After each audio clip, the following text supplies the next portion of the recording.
this video, I'm going to give you the reasons why I believe Francis is one of the smartest fighters to ever grace the octagon, the ring, and the show business in general. The first attribute Francis has is his incredible mental fortitude. This man literally overcame every obstacle that was thrown at him.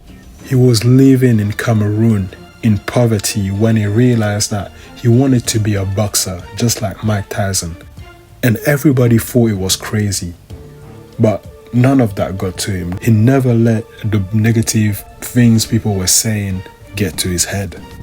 When he decided to escape his country and to migrate to Europe, it was a crazy journey full of trials and tribulations that most of us will never be able to endure.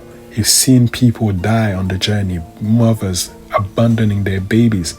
It takes a lot of mental strength in order to endure those things. Traveling in the deserts, getting cramps for days upon days, being at sea on like a lifeguard boat. It's dangerous, but he was firm. He was mentally sound. That's why he was able to go through all these things.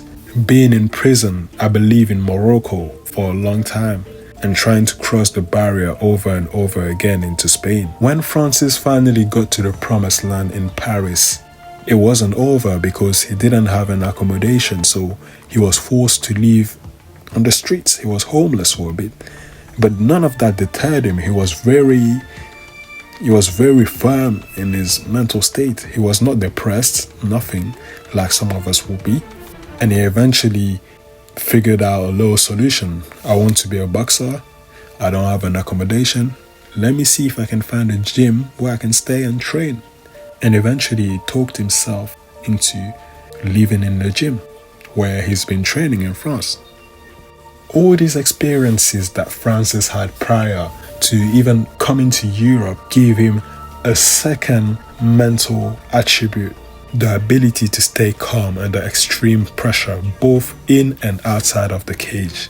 That's how he was able to stand his ground against Dana White when he was trying to renegotiate a proper deal that's fair to him, and that allowed him to venture into his boxing endeavors, his boxing ambitions. And this same quality allowed him to remain calm when he was literally let go by the UFC, or I would rather say he left the UFC, but he wasn't finding any other deals.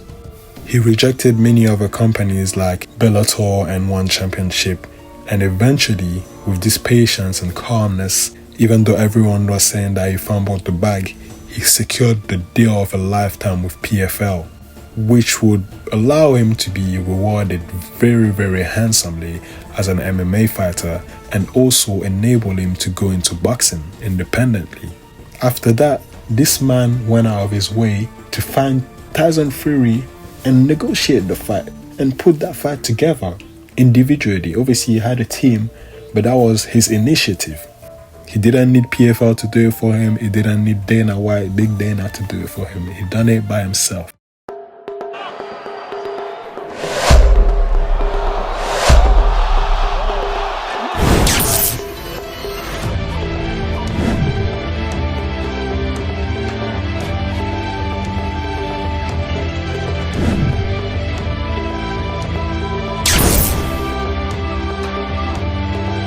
The third attribute that a lot of people do not recognize in Francis is his incredible ability to learn. Francis is a good student.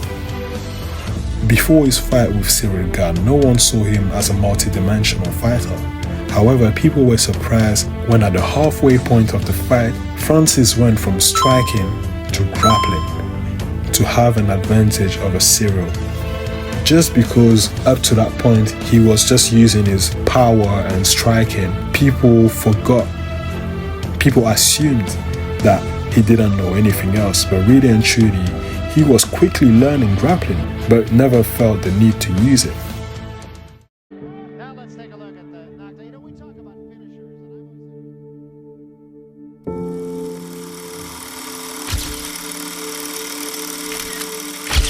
and at the top of the heat, Francis Ngannou. It was 3 years ago on the podcast in LA. And in that same podcast, we were asked him if he would be in my corner or give me some tips, help me training whenever I fight Tyson Fury, because that was already my goal back then. Francis Ngannou went to Mike Tyson of his own accord and asked him to become his mentor in order to help him prepare for the Fury fight. And in less than 5 months, Francis Ngannou learned the peekaboo style, because for once in his life, he was the smaller man. For him to learn this style in such a small time is a big deal. You also have to give Mike Tyson some credit for being a good teacher and teaching him the philosophy of being a fighter. One final attribute that I really like about Francis Ngannou is quite similar to the first one, but it's emotional control and I would say stoicism. When he got robbed, the way he reacted was dignified, classy, and it made things look worse for Fury. It made Fury look like a joke. When you compare Francis' reaction to a controversial loss to KSI's reaction to a controversial loss, it's like night and day. KSI, your thoughts after that? Robbery. It's a robbery, bro. How many jabs did he land? How many jabs did you land? You didn't get hardly any shots. I might be invented today. I might come out short today, but I'm not. I might be wounded, but I'm not invented yet, man. I can bite, I can bite. And I'm just a fighter, and I'm ready to fight anytime soon. We can run it back again, and I'm sure I'm gonna get better. This was my first boxing match. Great experience. I mean, I'm not giving any excuse. I know I come out short, but I'm gonna go back and work harder with a little more experience this time, a little more feeling of the game, and come back even stronger. And I prefer Francis's reaction because it shows strength. I would say that Francis won that fight against Fury quite comfortably, and still he didn't get mad. He didn't say, oh, I got robbed, etc. He just said, okay, I'll take my loss. I proved my point. Next time I will just work better, Guys, I would like you to take a second and imagine this scenario. People come to your home, your country, and invade it. For years, they oppress you. They kill your relatives, your family. They bomb your homes. How would you react? We've seen that happen when Russia tried to invade Ukraine, and there was an uproar. And people said that the Ukrainians were brave for defending themselves. But when the people of Palestine try to defend their home, it's considered terrorism. But what would you do if that was to happen to your home country? If people killed your mother, your whole family, your little brother, your little sister? This is not a war between Palestine and Israel. This is almost a genocide of the Palestinian people. It can't continue.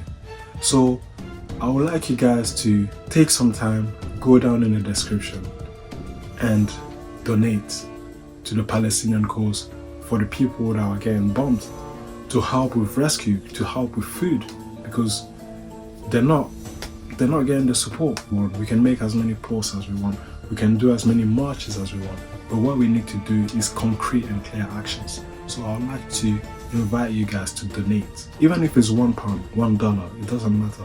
Just donate a little bit for peace, for the safety of these children that are dying. As many things in my life, it's just visualization, and then you get to manifest itself. I tend to focus on my vision and over and over, and don't really mind so many stuff around to distract me, because doubt is stuff that basically make you go out of your way. And even if sometimes stuff doesn't happen, you just keep visualizing it, and then it doesn't happen. But I don't usually stop because there's a doubt. I go until I hit the wall, then I'm like, okay, there's a war here. I don't step back and it might be a war there, so I'm not moving forward. One extra fact that I wanted to add that is very important about Francis Ngannou is that he practices the art of visualization, and I believe this is very, very important in order to achieve your goals. Visualizing, being in that situation mentally, going through different scenarios, going through your ideal scenarios, see what it feels like mentally, because your mind prepares your body. And the more you visualize, the more you see opportunities, the more you tune yourself to move towards that goal that you're wanting to achieve. But yeah, guys, overall, I believe that these 4 things are what makes Francis great in the ring and great outside of the ring. These things, these attributes of his, are the reason why he's so inspirational today and why he was able to overcome everything that he overcame. Make sure you like, subscribe, and share. It was your boy Tenant School, and I'm out.